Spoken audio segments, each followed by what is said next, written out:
Hello and welcome to Hardware Intel, the in-ear edition. This is the podcast from UAP, exploring how hardware can help shape our future.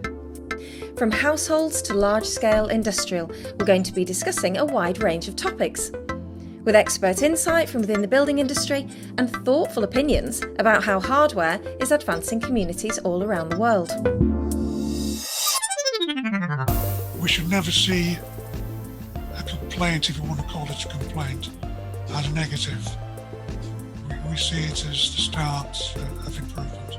Perhaps the biggest challenge for the composite industry was the Grenfell tragedy that then did throw up major changes in the way things had to be done and complete redesigns of products.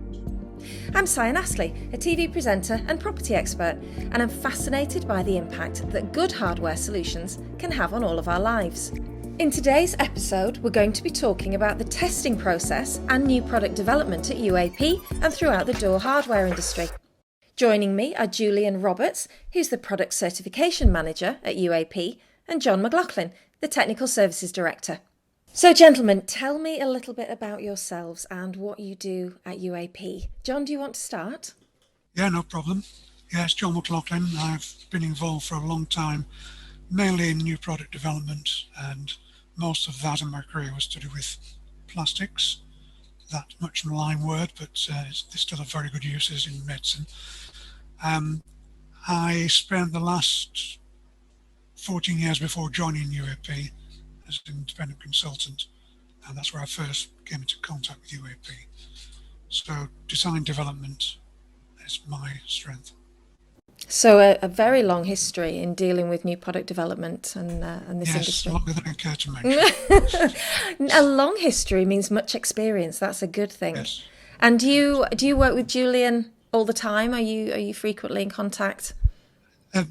Most days, yes. And Julian, explain to us what you do at UAP. I'm Julian Roberts. I'm the Product Certification Manager. So that's looking after all the testing internally of new products, and also to meet the required standards and regulatory requirements of each product, but also involved in the testing of external companies' products to ensure that they meet the current standards with or without the inclusion of the UAP products within that also. And you work from home normally, do you, Julian? How's this affected you? Are you normally at the UAP headquarters or? No, we had an office in the West Midlands, but currently I'm working from home, and then as and when necessary I go up to the UAP offices to do the testing or to liaise with John or other people there also. So you're doing this all remotely at the moment, and things are still continuing, are they? All the product testing is still continuing at the minute? Yes, but with added COVID protocols if you have to go and visit people or but a lot of it is still carrying on because the industry, they are still able to work in people's homes, and people still do want new products, despite the difficulties that we may encounter at the moment. So, John, my first question to you is, what are the first steps in developing a product? Well, every creative process, including the design, must have a starting point. Historically, with a painter, that would be a blank canvas. Designers historically would also start off first with an idea and then a pencil, sketch ideas out. But they're obviously needing to work to a brief. So the brief is really the starting point. And once you have all decided that this product is designed and it's going ahead, is the next stage then making and testing that product? Well, after the first sketching, or nowadays on computer, quite a lot of virtual testing can be done on screen by taking sections through products and trying to slide virtual test pieces through virtual letterboxes. So it is possible to get a good idea on screen usually before even getting to the point of a prototype. But as soon as that seems to be going in the right direction, it's usual then to start doing physical prototypes using, for instance, 3D printing. that helps with cost, presumably, then, because when you can test things virtually, you're not wasting money making a physical product, which might fail. Exactly, and it's quicker to reject. I think that's one thing that's important to point out. When I first started designing, I would spend perhaps weeks on a drawing board, literally standing up doing a drawing. And of course, once you've done that, you've invested so much time in that design, there's a reluctance to accept that there could be something wrong. Whereas now, with computer-aided design systems, it's much easier rubbing out, so to speak, and starting at least, if not from the start, partway along the process. And that's partly answering my next question, which is going to be, how have these steps developed over the years as technology has grown? Yeah, I mean, one term I meant to mention, I think it's a very good description of the design process. I lived in Holland for 9 years, and the word in Dutch for a designer is a vormgever, a form giver. So I suppose in Old English it would be a form monger. So producing shapes that are useful to someone. So nowadays we can use things like 3D printing. So in terms of testing a product, how have these steps developed over the years as technology has grown in terms of testing? The testing originally on products within the door and window industry was non-existent, perhaps until the inception of the Secure by Design scheme. Up until that time, there weren't even a product assessment specification for people to test to. So there was very little regulation within the industry at all. Things that were considered, such as energy ratings, noise reduction, that kind of thing, wasn't really considered, especially for the domestic marketplace. Whereas now that's a cornerstone of that marketplace, especially with the inclusion of security within document Q of the building regulations. So that has developed on from a very low base to quite a high standard. In the original days, 99 out of 100 products you tested would fail, whereas now it's probably 90% of them will pass, because of the development that has occurred over a number of years. So we've touched again on this question then. How much do the new regulations and this ever-changing technology actually affect the process? Do you have regulations that change during manufacture, during that testing process? Are they always keeping you on your toes? Well, at times, yes, the product will change. The standard will change during that time. Usually we have some advance warning of that through the Secure by Design Test House Studies Group meetings, or through sitting on bodies such as the Door and Hardware Federation Building Hardware Committee. So you do get advance notice of that. But there are still occasions where products change. One example was perhaps the letter plate standard. At the time that was introduced, there wasn't a compliant product in the entire country. So that was a bit of a shock for people, shall we say?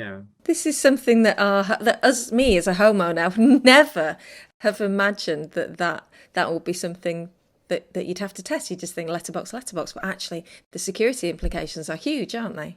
And apparently that took 10 minutes to design that probe, and that one probe cost the industry a lot of time and money to be able to get through that. But the good side of it is, those that did get through that standard, particularly that aspect of it, were then could then be specified. So it was a very high bar, and we managed to meet and exceed it along with a few other competitors. And people don't realise, do they? The people who aren't in the industry don't realise the immense intricacies that go on behind the designing and the testing process. Are there any issues that can be missed during testing and only found once the product is actually manufactured? Have you had any incidences of that? Well, to try and avoid that sort of issue from occurring, as we've mentioned before, we're actively involved in the development of standards with bodies such as the Door and Hardware Federation, Secure by Design Test House Studies Group, along with internal and external discussions with customers, coupled with perhaps indicative testing for development purposes. That would be an integral part to that new product development, which enables us to evaluate the suitability of prototype products. Once those pre-production samples have been tested, they can again be tested before production items are manufactured, and then perhaps they will be tested yet again. That process occurs with the testing to comply with the relevant British and European standards before that product is launched onto the marketplace. Then regular audit testing of the products is conducted as part of third-party certification schemes, perhaps the most commonly known one being the BSI kite mark that people would be aware of. It all sounds very smooth. Have you ever been part of a testing process where something's surprised you? Oh, having been involved in testing for many years, nothing will fail to surprise me as to what happens. Like what? Well, you look at a product and think that hasn't got a hope when you first see it, or one that looks fantastic. It comes and everybody looks at it and goes, wow, that looks beautiful, and it just disintegrates.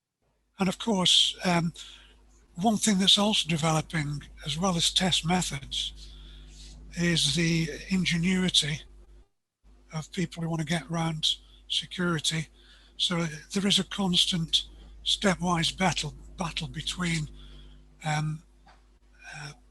let's say, the thieving industry and the security industry.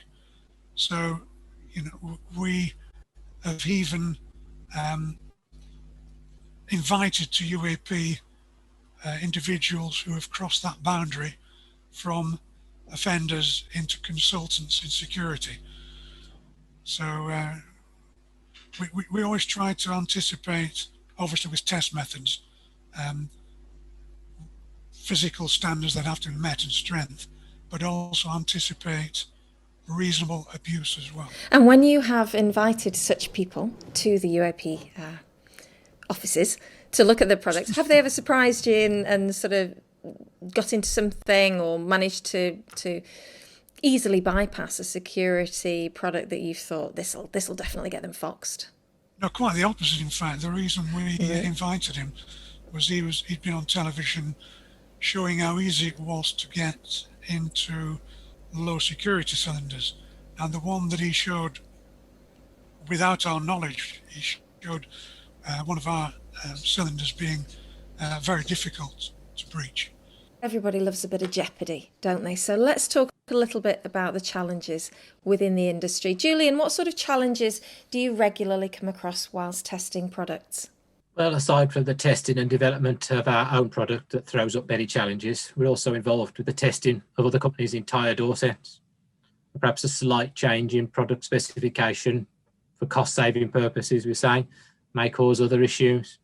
For example, if somebody decided that they wanted to change the size or the type of screw that they used within a door hinge, even though that change might seem just insignificant, it can mean the difference between success and failure. The other thing that is also a challenge is the ever-evolving test methods that the engineers come up with to try and defeat products. And another that's perhaps particularly pertinent to the composite door marketplace is that post the Grenfell tragedy, products used on fire doors must now meet dual certification, not only for fire, but also for security as well, which is a difficult challenge for products that may originally have been designed just solely to perform a single role. So from that, I'm hearing you have to be very reactive in your industry, don't you? Very reactive to what's going on all the time. So are they constantly shifting sands? Within a certain extent, yes. Yeah. Perhaps the biggest challenge for the composite industry was the Grenfell tragedy that then did throw up major changes in the way things had to be done and complete redesigns of products. My next question actually was going to be, what's been the most challenging testing process? Was that one of the most challenging? To a certain extent, yes, but with a lot of the products that we made, minor changes to them made it so that they would comply with both because the way that they'd been designed originally. But perhaps the most challenging would have been the development of products to stop the snapping, bumping, picking, and other methods of attack around the handle and cylinder area of doors. Those methods of attack started to become more frequent. It was then necessary to completely redesign products that had been commonly used for a great number of years in many countries. To begin with, people perhaps used a cylinder guard or a security handle, but then it became clear that a more secure cylinder was the preference, so that things that people had originally envisaged weren't the case anymore. So no sooner had one way of preventing entry been identified and resolved, another issue raised its head, which required a lot more testing and development. As perhaps John mentioned earlier, the development of letter plates to prevent phishing and the removal of keys or the manipulation of a thumb turn through the letter, or the letterbox as people would commonly call it.